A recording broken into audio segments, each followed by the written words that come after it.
مدینہ مدینہ مدینہ۔ Radio quit کی اردو نشریات سے رمضان المبارک کے پرمسرت موقع پر ہم پیش کرتے ہیں آؤ مدینے چلیں۔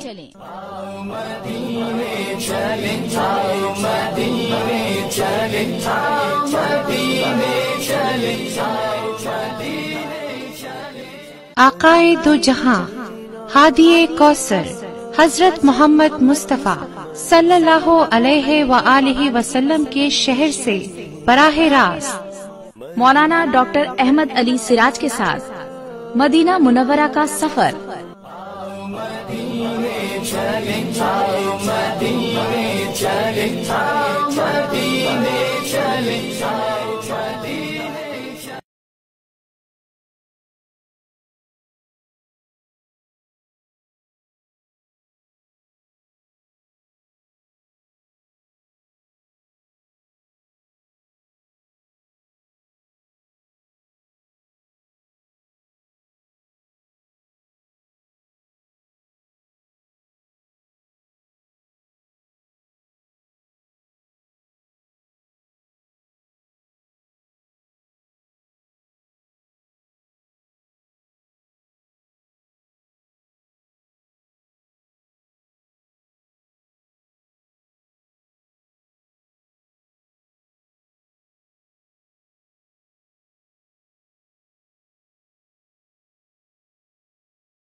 سلسلے کی علامات جہاں ہوتی ہیں وہی جگہ تھی۔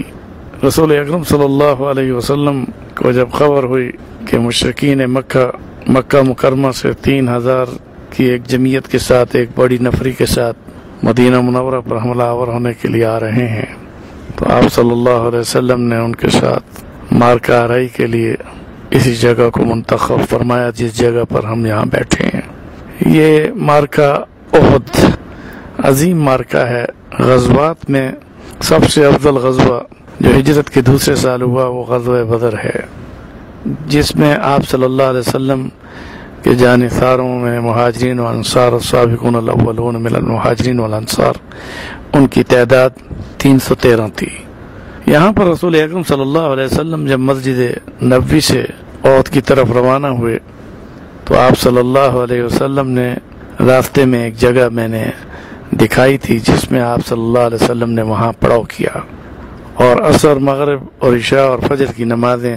آپ نے مسجد نبوی میں نہیں بلکہ مسجد نبوی سے 1000 کی تعداد میں آپ کے ساتھ آنے والوں کو آپ نے رات کا یہاں قیام فرمایا، اور رات کے قیام میں آپ صلی اللہ علیہ وسلم نے یعنی عصر کی نماز، مغرب اور فجر اور عشاء اور فجر کی نماز یہاں ادا کی۔ اس جگہ پر آپ صلی اللہ علیہ وسلم نے فجر کی نماز پڑھانے کے بعد پھر جب صف بندی جہاد کی کرائی اور ہاتھ میں نیزہ لیا اور اللہ اکبر کی آواز سے نعرہ تکبیر کی آواز کو بلند کیا تو ان میں سے 300 منافقین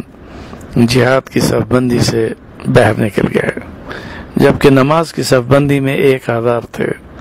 اور رات بھی انہوں نے آپ صلی اللہ علیہ وسلم کے ساتھ شارع شہداء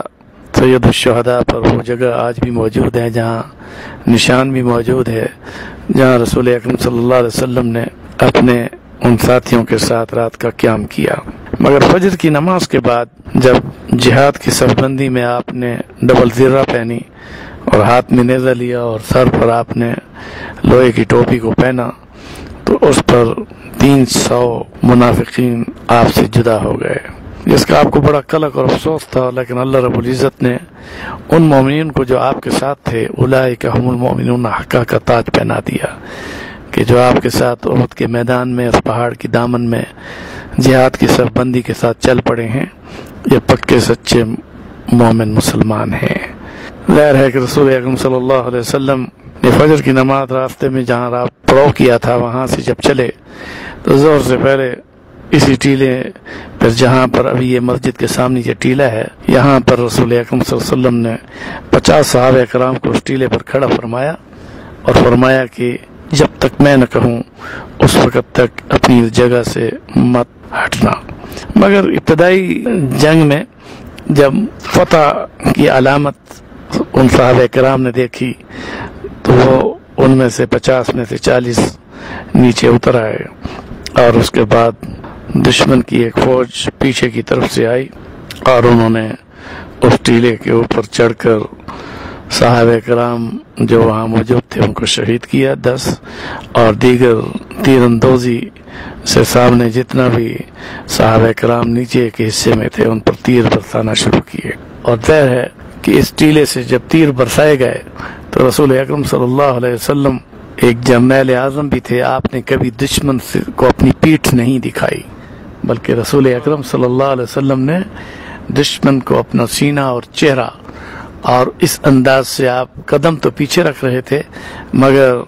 آپ نے اپنے سینہ اور اپنا چہرہ دشمن کی طرف رکھا ہوا تھا۔ آپ کے دائیں بائیں صحابہ کرام کی ایک جماعت آپ کے ساتھ تھی، جن میں حضرت سعد بن ابی وقاص رضی اللہ تعالیٰ عنہ، جنہیں رسول اکرم صلی اللہ علیہ وسلم نے اس مارکے کے دوران 100 مرتبہ یہ دعا دی، فدا کا امی و ابی ارمی یا سعد، ارمی یا سعد، اے سعد تیر برسا دے، میرے ماں باپ تیرے اوپر قربان ہو جائیں، کیونکہ رسول اکرم صلی اللہ علیہ وسلم کی کمر بند میں 100 سے زیادہ تیر سجے ہوئے تھے، اور آپ ایک ایک تیر کو نکال کر حضرت سعد بن وقاص کو دیتے اور سعد بن وقاص سے یہ فرماتے، ارمی یا سعد، ارمی یا سعد، اے سعد چلا دے، فدا کا امی و ابی، میرے ماں باپ تیرے اوپر قربان ہوں۔ اب یہ ایک بہت بڑا عظیم اعزاز تھا سعد بن وقاص کے لیے۔ اسی طرح ایک صحابی حضرت قتادہ رضی اللہ تعالیٰ عنہ آگے بڑھے اور کہا یا رسول اللہ صلی اللہ علیہ وسلم، دشمن کے تیر آپ کے طرف برس رہے ہیں، کہیں آپ کو نقصان نہ پہنچائیں، تو مجھے اجازت دیں کہ میں ڈھال بن کر آپ کے آگے کھڑا ہو جاؤں۔ تو حضرت قتادہ جب آگے کھڑے ہوئے تو واقعتاً جو تیر رسول اللہ صلی اللہ علیہ وسلم کی طرف چل کر آ رہا تھا وہ تیر حضرت قتادہ رضی اللہ تعالیٰ عنہ کی آنکھ کے اندر جا کر گھسا۔ تو حضرت قتادہ رضی اللہ تعالیٰ عنہ نے اس تیر کو جب نکالا تو آنکھ کا ڈھیلا بھی اس کے ساتھ باہر نکل آیا۔ پھر اپنے ہاتھ میں اس آنکھ کے ڈھیلے کو رسول اکرم صلی اللہ علیہ وسلم کی خدمت میں پیش کرتے ہوئے کہا، یا رسول اللہ صلی اللہ علیہ وسلم، میری اس آنکھ کی قربانی کو اللہ قبول فرمائے، یہ میری آنکھ کی قربانی آپ کے سامنے حاضر ہے۔ آپ صلی اللہ علیہ وسلم کے آنکھوں سے آنسو بہے اور آپ صلی اللہ علیہ وسلم نے حضرت قتادہ کی آنکھ کے اس ڈھیلے کو اپنی ہتھیلی میں لیا اور اللہ کی طرف بارگاہ میں دعا کی کہ اے اللہ، قتادہ کی اس آنکھ کو دوبارہ اس کی آنکھ کی جگہ پر لوٹا دے، اور اپنے لعاب لگا کر اس کی اس آنکھ کی جگہ پر جب لگایا تو حضرت قتادہ رضی اللہ تعالیٰ عنہ فرماتے ہیں کہ میدان احد میں جب تیر برس رہے تھے اور حضور اپنے ہاتھ میں میری آنکھ کا ڈھیلا اس پر لعاب لگا کر میری آنکھ کے اندر نصب فرما رہے تھے، تو ایک ایسا آپریشن آنکھوں کا تھا کہ جس میں نہ درد ہوا اور جب نصب ہوئی تو اس میں دید بھی بڑھ گئی۔ تو یہ تھا وہ معجزہ بھی۔ اس کے دوران میں حضرت علی رضی اللہ تعالیٰ عنہ اور حضرت ابو عبیدہ بن جراح رضی اللہ تعالیٰ عنہ اور حضرت ابو بکر صدیق رضی اللہ تعالیٰ عنہ آپ کے دائیں بائیں اس حالت میں کہ تیروں کی بوچھاڑ ہو رہی تھی، اور ظاہر ہے کہ ان کا نشانہ رسول اکرم صلی اللہ علیہ وسلم کی ذات اقدس، کیونکہ اس وقت جو دشمن اس ٹیلے پر کھڑے تھے وہ رسول اکرم صلی اللہ علیہ وسلم کی طرف برسات کی طرح تیروں کو برسا رہے تھے، اور اسی تیروں میں سے ایک تیر رسول اکرم صلی اللہ علیہ وسلم کی پیشانی مبارک میں جب لگا تو آپ پیچھے نہ دیکھ پائے، اور پیچھے ایک گڑھا تھا جس میں آپ نے پیچھے جب قدم رکھا اور آپ کا چہرہ اور آپ کا سینہ دشمن کی طرف تھا۔ یہی وجہ ہے کہ میں بڑے دعوے کے ساتھ کہہ سکتا ہوں کہ رسالت مآب صلی اللہ علیہ وسلم نے حالت جنگ میں دشمن کے آگے سینہ اور چہرے کو ہمیشہ رکھا ہے، آپ نے پیٹھ کبھی نہیں دکھائی، کیونکہ جب تیر برس رہے تھے تو وہ تیر آپ کی پیشانی مبارک میں جا لگا، کیونکہ آپ کا چہرہ ان کی طرف تھا، مگر جب پاؤں مبارک آپ کے پیچھے کی طرف ہوئے تو وہاں ایک گڑھا تھا جس میں آپ گر گئے، اور اس میں سر مبارک آپ کا جا لگا، اور آپ کے سر مبارک پر کیونکہ لوہے کی ٹوپی تھی اور وہ لوہے کی ٹوپی میں لوہے کی کڑیاں تھیں تو وہ ٹیڑھی ہو کر آپ کے منہ کو آپ کے دانتوں کے اندر داخل ہو گئیں۔ حضرت ابو عبیدہ بن جراح رضی اللہ تعالیٰ عنہ نے حضرت صلی اللہ علیہ وسلم سے اجازت چاہی کہ یا رسول اللہ صلی اللہ علیہ وسلم، میں ان لوہے کی کڑیوں کو اپنے مہارت کے ساتھ نکالنا چاہتا ہوں۔ تو حضرت ابو عبیدہ بن جراح رضی اللہ تعالیٰ عنہ نے اجازت لینے کے بعد اپنے دانتوں سے ان کڑیوں کو کھینچا، تو جتنے دندان مبارک رسول اکرم صلی اللہ علیہ وسلم کے شہید ہوئے تو اتنے دندان مبارک حضرت ابو عبیدہ بن جراح کے بھی شہید ہوئے۔ اس کے بعد دشمنان کی طرف سے حبل کا نعرہ لگا، اور حضور صلی اللہ علیہ وسلم کے ساتھیوں نے، جن میں عمر فاروق رضی اللہ تعالیٰ عنہ نے اللہ اکبر کا نعرہ بلند کیا، اور یہاں پر اللہ اکبر کی صدائیں بھی بلند ہوئیں، اور ادھر حضور صلی اللہ علیہ وسلم کی اس حالت کو جس کو دشمنوں نے دیکھا تو انہوں نے یہ افواہ کر دی کہ حضور صلی اللہ علیہ وسلم شہید ہو گئے۔ اب اس سے مسلمانوں کے اندر ایک ہمت اور جو ولولہ تھا، ظاہر ہے کہ اس خبر کے بعد یعنی سوچ و بچار میں گم ہو گئے، مگر اللہ اکبر کی آواز نے پھر صحابہ کرام کو کھڑا کیا، اور ایک زبردست مارکہ ہوا، اور اس مارکے میں حضرت امیر حمزہ رضی اللہ تعالیٰ عنہ شہید کر دیے گئے۔ حضور کے پھوپھی زاد بھائی حضرت عبداللہ بن جحش رضی اللہ تعالیٰ عنہ یہاں شہید ہو گئے۔ آپ صلی اللہ علیہ وسلم کے ہم شکل وہ صحابی رسول جنہیں آپ صلی اللہ علیہ وسلم نے بیعت عقبہ ثانیہ کے بعد انصار کے لیے معلم بنا کر مدینے میں بھیجا، اور وہ حضرت مصعب بن عمیر رضی اللہ تعالیٰ عنہ جو مدینہ میں صحابہ کی ہجرت سے قبل انصار کو قرآن پاک کی تعلیم دینے کے لیے مدینے میں آئے، اور اللہ تعالیٰ نے ان کی اس تعلیم قرآن کی وجہ سے پورے مدینے کو رسول اللہ کی ہجرت سے قبل قرآن سننے کے ساتھ مسلمان کر دیا تھا۔ حضرت عبداللہ بن جہش حضور کے پھوپھیزاد بھائی تھے، وہ بھی شہید ہو گئے۔ یہاں یہ بھی میں بتاتا چلا جاؤں کہ بیعت عقبہ ثانیہ مکہ میں حضور صلی اللہ علیہ وسلم نے جب انصار کی جماعت کو اسلام اور ایمان کی نعمت کے ساتھ اپنے ہاتھ پر بیعت میں قبول فرمایا تو انصاری صحابہ کرام ابھی انصار نہیں بنے، انصار کا وعدہ ہوا تھا اور ہجرت بھی نہیں ہوئی تھی۔ یہ مکہ مکرمہ میں جاہلیت کے زمانے کے حج میں حضور صلی اللہ علیہ وسلم نے رات کے اندھیرے میں جہاں پر رمی جمرہ عقبہ کی جاتی ہے، اس جگہ پر انصار وہی مدینے کے آنے والے ان ساتھیوں کو اسلام اور ایمان کی نعمت سے منور کر کے انہیں صحابہ ہونے کا رتبہ عطا ہوا۔ تو انہوں نے عرض کیا رسول اللہ صلی اللہ علیہ وسلم ہمیں مدینہ منورہ جانے سے پہلے آج رات ہی ہمیں 2 معلم دیجئے۔ تو آپ صلی اللہ علیہ وسلم نے ایک بینا اور ایک نابینا ان 2 کا انتخاب کیا۔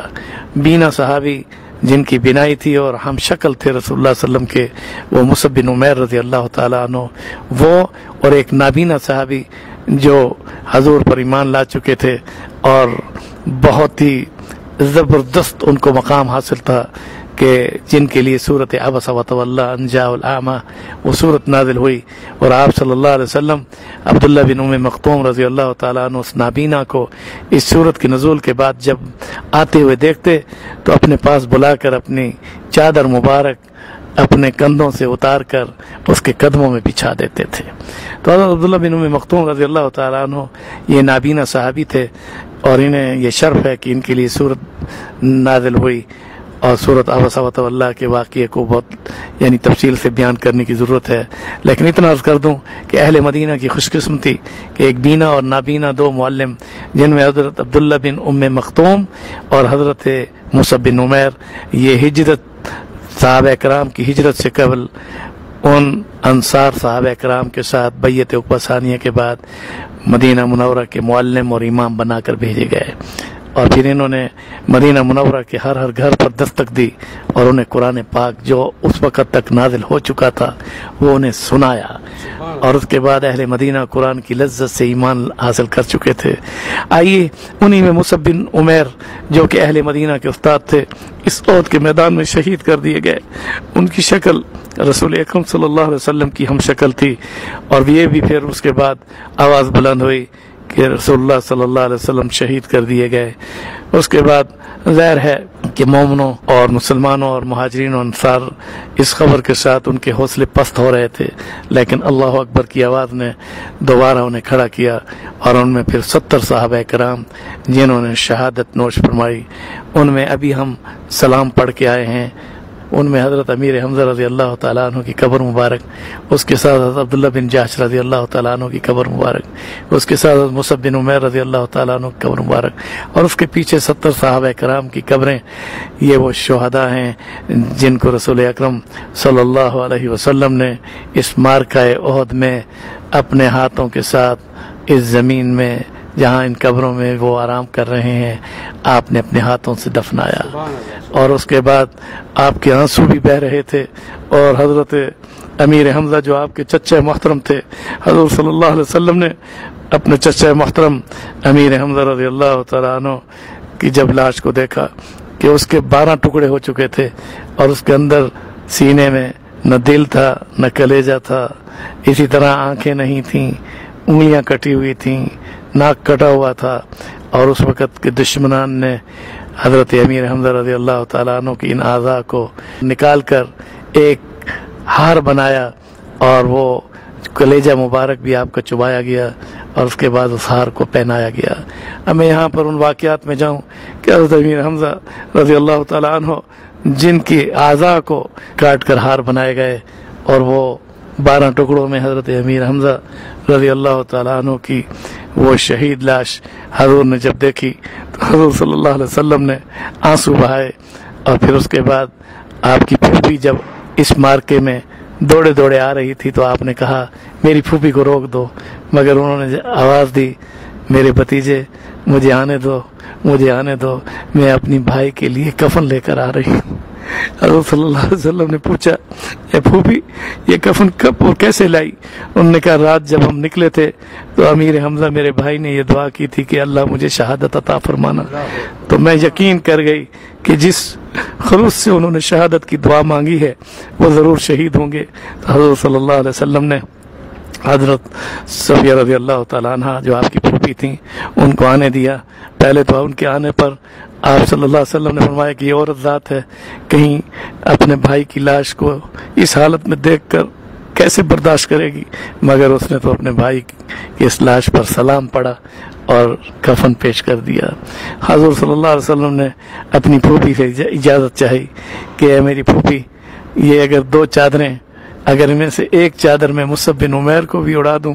کیونکہ جو نئے کپڑے پہنتا تھا اسلام سے قبل، مگر اسلام لانے کے بعد اس کے تن سے کپڑے بھی اتار لیے گئے، اور وہ میرا ہم شکل صحابی آج یہاں شہید ہوا، اور مدینہ منورہ کے پہلے معلمین 2 معلمین میں سے یہ معلم قرآن بن کر آئے تھے۔ تو حضرت صفیہ رضی اللہ تعالیٰ عنہ نے اجازت دی، اور پھر وہ 2 چادروں میں سے ایک چادر حضرت امیر حمزہ رضی اللہ تعالیٰ عنہ کے سر مبارک پر اور بدن پر اوڑھ دی گئی، اور دوسری چادر مصعب بن عمیر رضی اللہ تعالیٰ عنہ کے سر مبارک سے سینے کے اوپر سے لپیٹ دی گئی۔ آپ صلی اللہ علیہ وسلم نے 70 صحابہ کرام کو اپنے ہاتھوں سے یہاں دفنایا، اور ان میں بڑے واقعات بھی ہیں۔ اب میں ان واقعات کی طرف جاؤں تو ان میں حضرت حنظلہ رضی اللہ تعالیٰ عنہ کی لاش مبارک کو جب صحابہ کرام نے اٹھایا تو وہ ان کے اوپر پانی ٹپک رہا تھا۔ حضور صلی اللہ علیہ وسلم نے حضرت جبریل امین سے پوچھا کہ یہاں تو پیاس کی شدت کی وجہ سے لوگ پانی کی تلاش میں ہیں، اور یہ اتنے زیادہ پانی کے ساتھ غسل دیا گیا، یہ کیا وجہ ہے؟ تو انہوں نے بتایا کہ یا رسول اللہ صلی اللہ علیہ وسلم آپ کے یہ نوجوان صحابی وہ صحابی ہیں جن کی شادی ابھی حالیہ دنوں میں ہوئی تھی، اور وہ رات کو اپنے گھر بھی گئے تھے اور وہاں سے آئے، اور آپ کے اس دین اور اسلام کے لیے آپ کے اس جانثار نے جب شہادت حاصل کی تو اس وقت وہ جنبی حالت میں تھے، تو اللہ تعالیٰ نے حکم کیا کہ جنت کے پانی سے اس کو غسل دیا جائے، تو انہیں فرشتوں نے غسل دیا ہے۔ اسی وجہ سے حضرت حنظلہ رضی اللہ تعالیٰ عنہ کو رسول اکرم صلی اللہ علیہ وسلم نے غسیل الملائکہ کا لقب دیا، اور حنظلہ رضی اللہ تعالیٰ عنہ کو اپنے ہاتھوں سے قبر میں جب آپ نے دفنایا تو آپ صلی اللہ علیہ وسلم نے آنکھیں بند کر دیں اور چہرے پر مسکراہٹ آئی۔ صحابہ کرام نے پوچھا یا رسول اللہ صلی اللہ علیہ وسلم آپ نے باقی صحابہ کو جب دفنایا تو آپ کی آنکھوں میں آنسو تھے، مگر یہاں دفنانے میں آپ کی کیفیت کو ہم نے تبدیل پایا کہ آپ نے پہلے آنکھیں بند کیں، پھر آپ کے چہرے پر مسکراہٹ آئی۔ تو آپ نے فرمایا کہ یہ غسیل الملائکہ، یہ دلہا جو کہ چند دنوں کی شادی میں یہاں اس میدان احد میں شہید ہوا، جب میں اسے دفنا رہا تھا تو جنت کی حور اس کو لے رہی تھی، میں نے آنکھیں بند کر دیں اور میرے چہرے پر مسکراہٹ آئی۔ یہاں یہ بات معلوم ہوئی لا تقولوا لمن يقتل في سبيل الله اموات بل احياء ولكن لا تشعرون، کہ اللہ کے راستے میں جو لوگ قتل کر دیے جائیں انہیں مردہ مت کہو، بلکہ وہ زندہ ہیں اور اللہ کے ہاں رزق کھاتے ہیں۔ انہی کلمات کے ساتھ میں پھر احد کے اس میدان کی خوبیوں میں ایک بات یہ بھی بتا دوں کہ رسول اکرم صلی اللہ علیہ وسلم نے اس معرکہ احد کے بعد 8 مرتبہ یہاں شہداء کے پاس آ کر ان کو سلام اور ان کے لیے دعا کی ہے۔ نسأل اللہ لنا ولکم العافیہ، نسأل اللہ لنا ولکم العافیہ، نسأل اللہ لنا ولکم العافیہ، یہ دعا بھی آپ نے یہاں تعلیم فرمائی۔ آئیے میں اب احد کی جھلکی دینا چاہتا ہوں۔ رسول اکرم صلی اللہ علیہ وسلم جب زخمی حالت میں، جب پیشانی پر تیر مبارک کا زخم اور اس سے خون بھی ٹپک رہا تھا اور آپ کے دندان مبارک شہید ہوئے، تو منہ بھی آپ کا یعنی زخموں کی وجہ سے مجروح تھا۔ حضور صلی اللہ علیہ وسلم جب احد پہاڑ کے قریب جب پیچھے پہنچے، جو آپ نے ابھی دیکھا اس منظر کو، جو وہ پہاڑ جس میں چھوٹا سا گیپ بھی ہے، اس سائے میں جا کر آپ جب بیٹھے تو جبل احد نے آپ کو سلام کیا۔ جبل احد کے سلام پر آپ صلی اللہ علیہ وسلم نے اس احد کے پہاڑ کو سلام کا جواب دیا۔ اس احد نے کہا یا رسول اللہ صلی اللہ علیہ وسلم مجھے آپ سے محبت ہے۔ حضور صلی اللہ علیہ وسلم نے بھی اپنی محبت کا اظہار کیا۔ پھر وہاں چھوٹی سی عین، ایک آنکھ کی طرح جو کہ آنسو ہوتا ہے، وہ وہاں سے نکلے۔ حضور صلی اللہ علیہ وسلم نے اس عین، اس پانی سے آپ نے اپنے دندان مبارک صاف کیے، اپنے چہرے کو دھویا، آپ نے وضو فرمایا، صحابہ کرام کو وہاں اس پانی کے پینے کے ساتھ وضو کرنے کا حکم کیا، اور اس کے بعد اس عہد نے آپ سے خواہش کی، یا رسول اللہ صلی اللہ علیہ وسلم میری ایک خواہش ہے کہ آپ تو یہاں چند گھنٹوں کے لیے آئے اور میں آپ کے ساتھ ہمیشہ کے لیے رہنا چاہتا ہوں۔ تو آپ صلی اللہ علیہ وسلم نے اللہ سے دعا مانگی، اور اس کے بعد اس عہد کو یہ خوشخبری دی کہ باقی دنیا کے سارے پہاڑ ریزہ ریزہ ہو کر فضاؤں میں اڑا دیے جائیں گے۔ یکون الجبال کالعہن المنفوش، دنیا کے سارے پہاڑ، وحملت الارض والجبال فدکتا دکتا واحدہ، جتنے پہاڑ ہیں، جتنی زمینیں ہیں، یہ فضاؤں میں آپس میں ٹکرا کر ریزہ ریزہ ہو کر رنگین اون کی طرح اڑ رہی ہوں گی۔ اور احد کے یہ پہاڑ جو 17 کلومیٹر مستطیل ہے، اللہ کے نبی نے فرمایا کہ یہ جنت کے دروازے پر جا کر قائم ہو جائے گا۔ اور یہ وہ پہاڑ ہے بھائی عبداللہ عباسی صاحب، ریڈیو کویت کی اردو نشریات کے سننے والے میرے پیارے بھائیوں، جہاں ہم بیٹھے ہیں دنیا میں، اگر کسی نے جنت کا پہاڑ دیکھنا ہے تو آؤ مدینہ، عنوان بھی ہے آؤ مدینہ، آؤ مدینہ، اور دیکھو احد کو۔ یہ پہاڑ جس حالت میں یہاں کھڑا ہے، انشاءاللہ جنت کے دروازے پر اس حالت میں ہم اس کو پائیں گے۔ اور اسی کے ساتھ ہی میں پھر یہ کہوں گا کہ اگر احد نے رسول اکرم صلی اللہ علیہ وسلم سے محبت کا اظہار کیا تو اس کو یہ صلہ ملا، تو آج ہم اگر اپنا مرکز محبت رسول اکرم صلی اللہ علیہ وسلم کی ذات اقدس کو بنا لیں تو یقین کر لیں کہ حضور صلی اللہ علیہ وسلم کی سچی محبت اور اطاعت کا جذبہ اور اتباع کا جذبہ انشاءاللہ ہم سب کو قیامت کے دن آپ صلی اللہ علیہ وسلم کے جھنڈے کے نیچے کھڑا کرے گا، اور آپ صلی اللہ علیہ وسلم کے دست اقدس سے ہم سب کو حوض کوثر کا جام نصیب ہوگا انشاءاللہ۔ اللہ تعالی ہم سب کے والدین کو، ہم سب کے بہنوں بھائیوں بیویوں بچوں کو، اور ہم سب کو بغیر جدائی کے جنت کی بہاروں میں رسول اکرم صلی اللہ علیہ وسلم کی مجلس میں اللہ کریم ہم سب کو اپنا دیدار نصیب فرمائے۔ احد کے میدان میں آنے پر میں اس موقع پر اتنا کہوں گا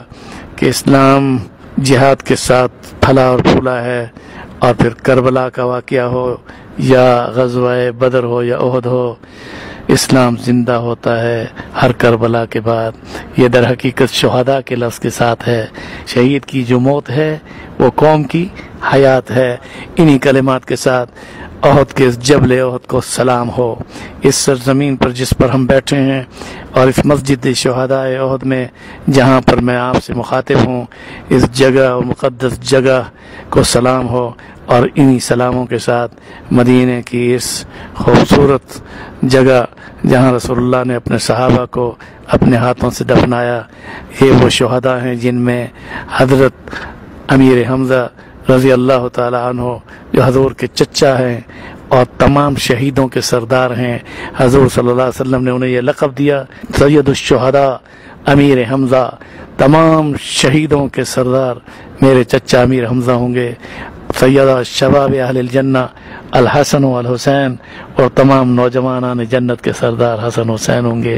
آئیے انہی کلمات کے ساتھ میں اپنے آپ کو اور آپ کو تقوی کی وصیت کرتے ہوئے کہوں گا، اسلام بڑی قربانیوں کے بعد ہم تک پہنچا ہے، اور یہاں ایک نماز پڑھی گئی، وہ عصر کی نماز تھی، اور وہ ایک ایسی عظیم نماز تھی جس میں صحابہ زخمی تھے، ادھر شہداء کو دفنایا گیا، اور اس کے ساتھ ہی اتنے شہید بھی ہوئے، 70 شہید ہوئے، اور ہر صحابی زخموں کے اندر تھا، مگر حضور نے آذان دلائی، اور یہاں پر عصر کی نماز جب سب بندی ہوئی تو حضور صلی اللہ علیہ وسلم بھی بیٹھ کر نماز پڑھا رہے تھے، اور صحابہ کرام بھی زخموں کتاب نہ لاتے ہوئے بیٹھ کر نماز پڑھ رہے تھے۔ چشم فلک نے اس نماز کو دیکھا جو میدان احد اس جگہ پر پڑھی گئی کہ زخمی حالت میں بھی حضور صلی اللہ علیہ وسلم نے نماز با جماعت کا اہتمام کیا، اور امام اور مقتدی امام الانبیاء کے پیچھے صحابہ زخمی حالت میں بیٹھ کر آپ کے پیچھے نماز پڑھ رہے تھے۔ آؤ نماز کی پابندی کے ساتھ میدان احد میں ہم عہد کریں کہ ہم انشاءاللہ 5 وقت کی نماز کی پابندی کریں گے۔ اسی پیغام کے ساتھ آپ سب کو السلام علیکم ورحمۃ اللہ وبرکاتہ۔